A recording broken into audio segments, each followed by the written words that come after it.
Good morning, everyone. Just want to do a quick update. I did a video yesterday, but I've been a bit under the weather. I have a cold in the middle of summer. I'm starting to call it just a hot instead of a cold. This makes no sense why I have a cold when it's hot. So, starting to feel a bit better. So I want to go ahead and just redo the video I did yesterday. I was a bit ornery. Said some things I probably shouldn't have. Probably would have resulted in a lot of you guys clicking that unsubscribe button. Anyway, so update in here, doing pretty good. I have enough foil green on here where I don't need to run my lines anymore 24/7, or not 24/7, just, you know, like I said, from 10 to 5. I got a comment from Boland. I think it's Boland 101. Said running nutrients 20 as long as I was, it will cause a lot of yellowing and dropping of the leaves, but I really needed to harden these off because they were not doing so well. I no longer, I think I mentioned this in a previous video, I no longer have to tint them anymore. It's completely gone. It's been gone for a week now, and ever since I removed those cups I started running the nutrients from 5 to 10, or 10 to 5. This is how much growth has popped up. And when I put down this black paper, so I was getting a bit of algae growing. So that's a new thing. I got to figure out algae. I know I see everyone wraps their buckets in black, but it's so hot in here. I'll probably have to install more ventilation, which I do have more ventilation. I have more fans I can install. I'm gonna see how this goes for right now. As for algae, I do have a bit of an algae problem. If I look in these empty buckets here, there's algae. The water's slightly green tinted, which I'm assuming is from nutrients washing the algae that was growing on the perlite through the return, feeding it back to the reservoir, and then coming back to all the other empty buckets. So I gotta see how algae really affects. I seriously just need to get a book. I need to, you know, pony up to 20 bucks and get the hydroponics book. Stop being so cheap and just experimenting and testing as I go. But while I was under the weather, I decided to go ahead and check out the movie Back to Eden. Well, I love the concept.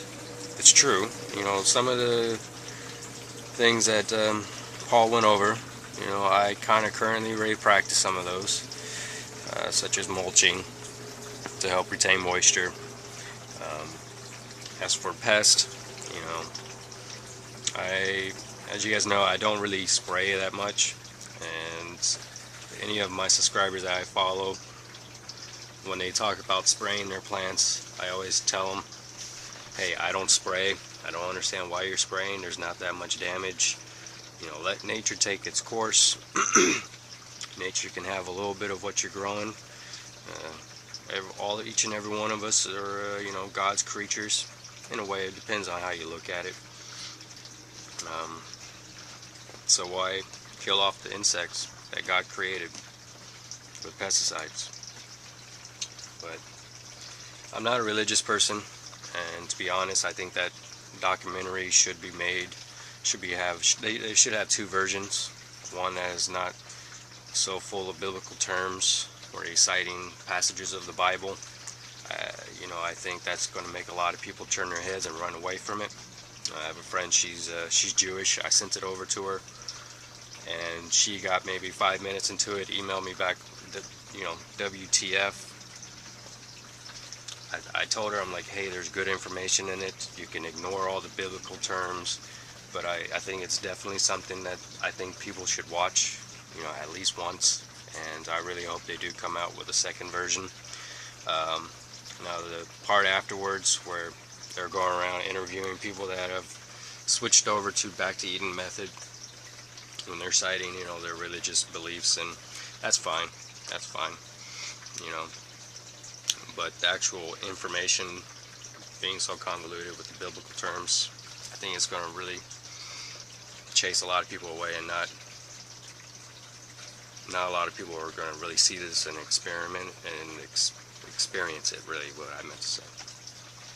You know, it basically comes down to the old battle between creation and what is it? Creation and evolution. It's basically what it comes down to. So,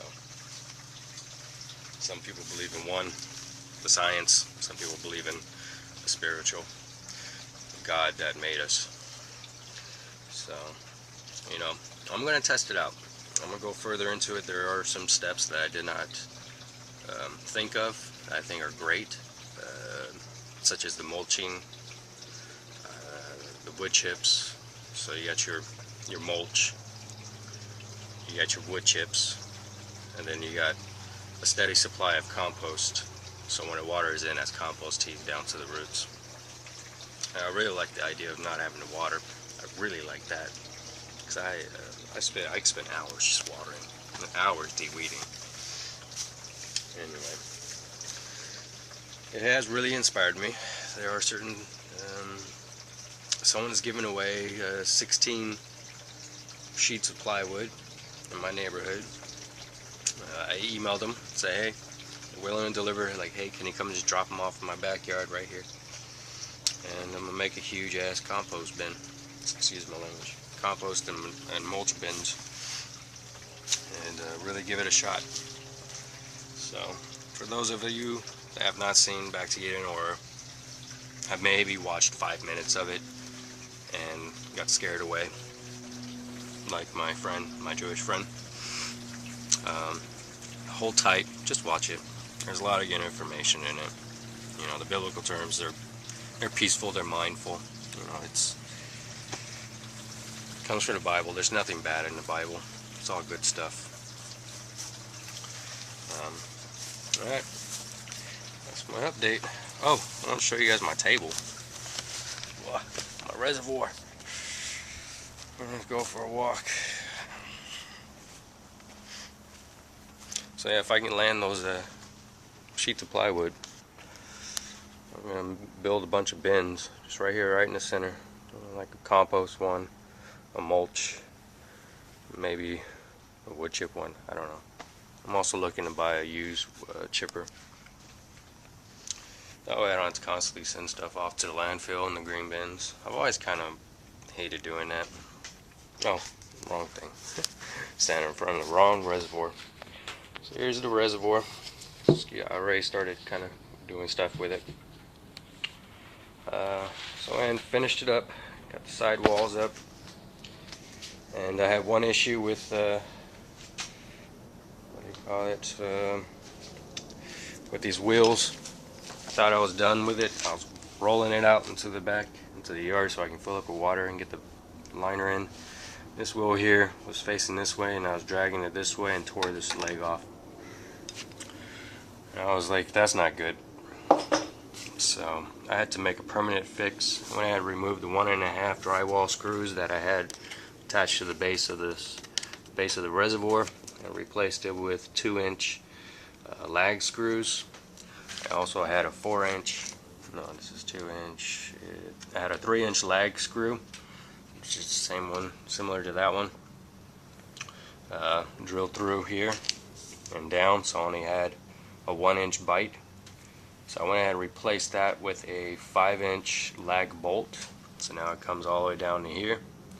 So attached here, comes all the way down to here. That way it's fail-proof. So that was pretty bad. So this is a 30-gallon.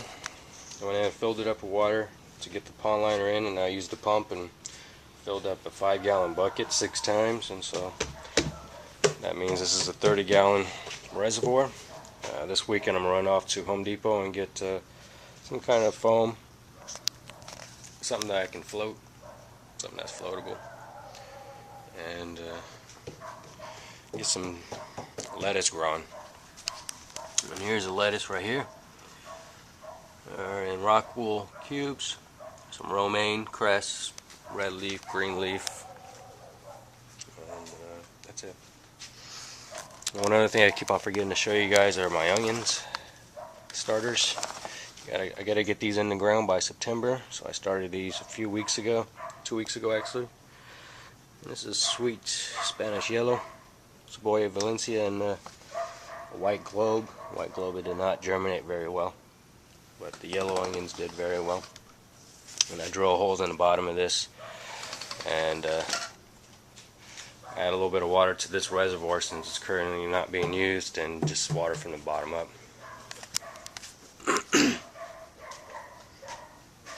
Excuse the dog, I know you guys hear it all the time.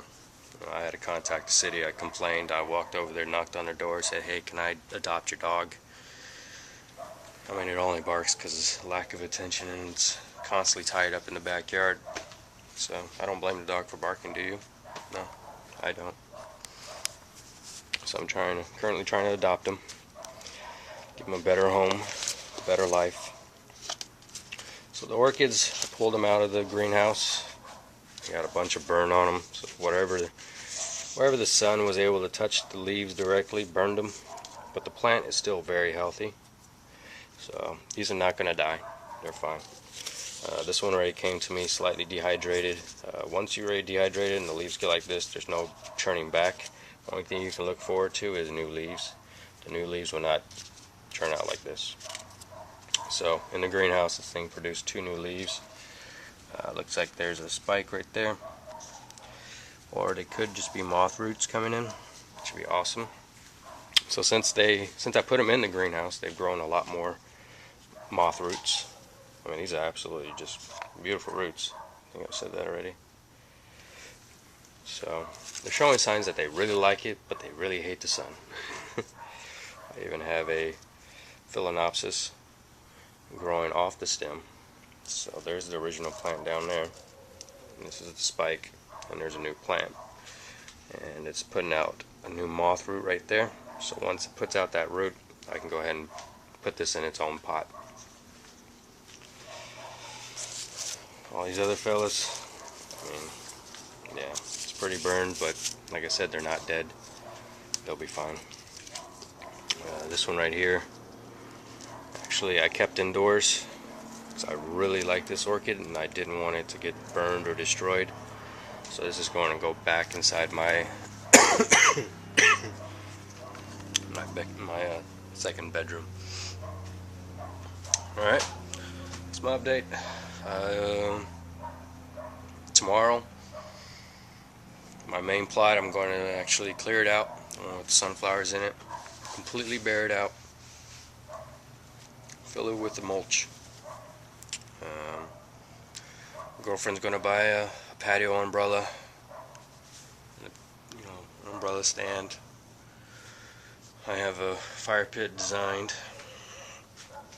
and we're gonna do that up and move our patio furnitures around and try something new. 'Cause like I said, the soil it's no longer viable right now. It's gonna need at least a couple years to rest before I can plant anything in there. And watching the Back to Eden video, I'm like, I wouldn't have had that problem if I, stuck to Mother Nature and the naturalness of gardening and producing fruit and vegetables. Because that's just it's all cultivated. It's all stuff from Miracle Grow. Someone would probably spend millions of dollars to block people from watching that movie, because it'll cut their profits dramatically. Alright. Well, let's stop blabbing. I'm gonna go get some more tea. My ears are clogging up again. Alright, talk to you guys later. Peace.